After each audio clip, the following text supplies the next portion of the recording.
मध्य प्रदेश में 2026 को कृषि वर्ष के रूप में मनाया जा रहा है। राज्य सरकार ने समृद्ध किसान समृद्ध प्रदेश का नारा देते हुए किसानों की आमदनी बढ़ाने और उनकी आर्थिक स्थिति मजबूत करने का लक्ष्य रखा है।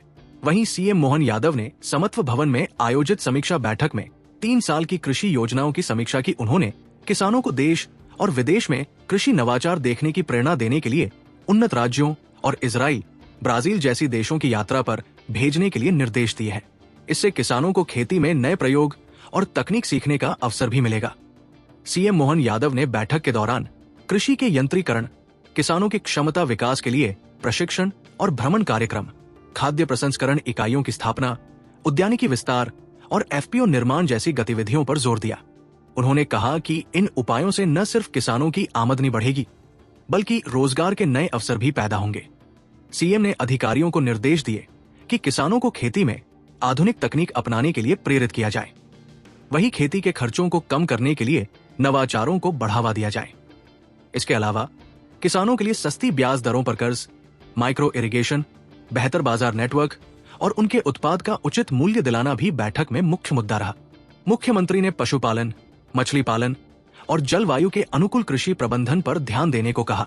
साथ ही उन्होंने जैव विविधता, परंपरागत कृषि ज्ञान का संरक्षण और प्राकृतिक व जैविक खेती को बढ़ावा देने के निर्देश दिए। उनका मकसद था कि प्रदेश में किसान सस्टेनेबल कृषि अपनाकर लंबे समय तक लाभ कमा सके। आगे मुख्यमंत्री ने विशेष रूप से उन्नत कृषि देशों और राज्यों में किसानों की यात्राओं पर जोर दिया।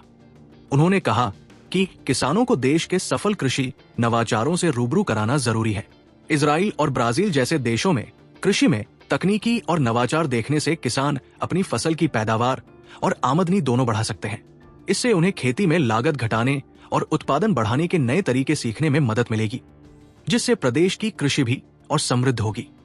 फूलों की खेती को बढ़ावा देने को लेकर सीएम ने कहा कि भोपाल में गुलाब महोत्सव को अब पूरे प्रदेश के पुष्प उत्पादकों को शामिल करते हुए पुष्प महोत्सव के रूप में आयोजित किया जाएगा।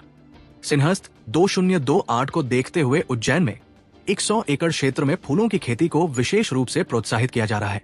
जनवरी 2026 में नर्मदापुरम और मंदसौर में राज्य स्तरीय किसान सम्मेलन, कौशल विकास कार्यक्रम और भावांतर योजना के विस्तार की भी जानकारी प्रस्तुत की गई।